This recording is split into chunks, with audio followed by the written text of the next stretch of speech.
नमस्कार मित्रांनो, स्वागत आहे सर्वांचं एका नवीन व्हिडिओमध्ये। सकाळ सकाळी वातावरण आणि सूर्य दर्शन झालं बरं मित्रांनो। सुंदर असं वातावरण, सकाळचं कोवळं असं ऊन पडलंय।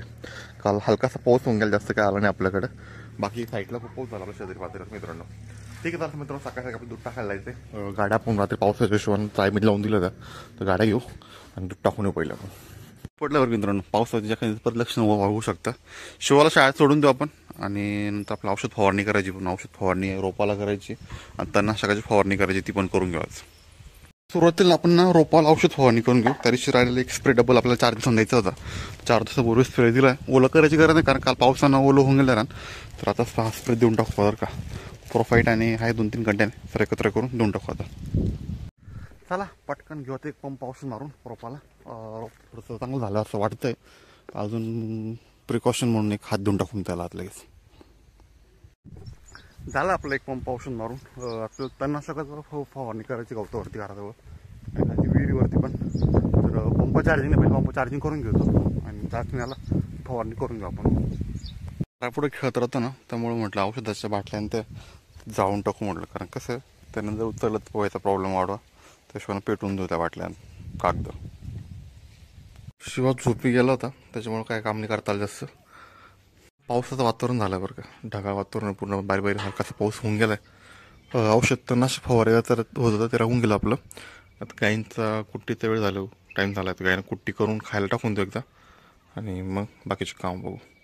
संध्याकाळचे 5:15 वाजले बरं का, वातावरण बघा ढगाळ झालंय आणि दुपारी पण थोडासा हलकासा पाऊस यायला लागला होता। एवढं गायची जी मक्का होती आपण ते रोटर करून टाकलाय, कारण की आपल्याला सोयाबीन सोंगून ताणून टाकायची, जेणेकरून इथं वाढवतील आपल्याला। आता रोटर झाला थोडं सुकून देऊ आणि सकाळी थोडं ट्रॅक्टर फिरून थोडं जागा निबर करून घेऊ, जेणेकरून सोयाबीन अडचायला वाळायला आपल्याला काय अडचण येणार नाही। शिवा काय करतो रे, काय करतोय शिवा? खेळतो इकडे, शेळ्याकडे बांधून दिला। पहिले गायांना पाणी पाजू आणि वरती बांधू गाय आपण एकदा।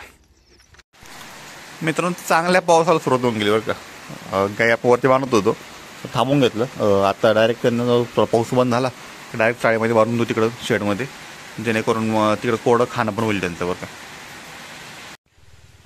मित्रांनो संध्याकाळच्या टायमाला सांज खुलली बरं का, सूर्य संध्याकाळच्या टायमाला दिसायला लागला। बाकी तर थोडं याच्यापूर्वी ढगाळ वातावरण होतं आणि बारीक बारीक पाऊस चालू होता। आत्ता पण बारीक बारीक पाऊस येतोय। आपली सकाळपासून मोटर तळ्यावर चालू होती, तळ्यात किती पाणी भरलं बघू। जास्त रात्री जर पावसाचा अंदाज असेल तर आपल्याला तळ्यात डोंगर टाकून पाणी पण कमी करावं लागतं तळ्यातलं, कारण का जर रात्री पाऊस आला जास्त तर नको तळ ओव्हरफ्लो व्हायला। त्या हिशोबाने तळ्यावर पाणी चेक करू। अजून मोटर चालू होती, लाईट गेली नाही अजून, आपण ऑटो लावून दिला होता। जाऊन चेक करू, जर पाणी चालू असेल तर, जास्त पाणी असेल तर आपला डोंगर चालू करून जावं लागेल, कारण का रात्री जर पाऊस आला तर नको खेळवायला त्या हिशोबानं। तयार जाऊन बघू एकदा काय काय नाही। कांद्याला आपण औषध फवारणी केली होती, त्या हिशोबाने कांदे खूप टाईट झाले बरं का।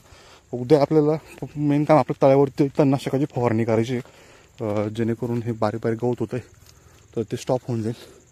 आपली मोटर बंद झाली, काहीतरी प्रॉब्लेम झाला असेल, फ्यूज वगैरे केला तर ठीक आहे। तळ्याची लेवल खूप खाली, काय अडचण, जास्त पाऊस जरी आला तरी काही टेन्शन घ्यायचं काम नाही मित्रांनो आपल्याला। मित्रांनो या छोट्याशा ब्लॉगला पण इथं थांबण्याची वेळ होऊन गेली मित्रांनो। हा ब्लॉग तुम्हाला कसा वाटला कमेंट करून नक्की सांगा मित्रांनो। तर आमच्या चॅनलवरती नवीन असेल तर चॅनल नक्की सबस्क्राईब करा। त्याला भेटू अशा नवीन ब्लॉगमध्ये, तोपर्यंत नमस्कार सर्वांना।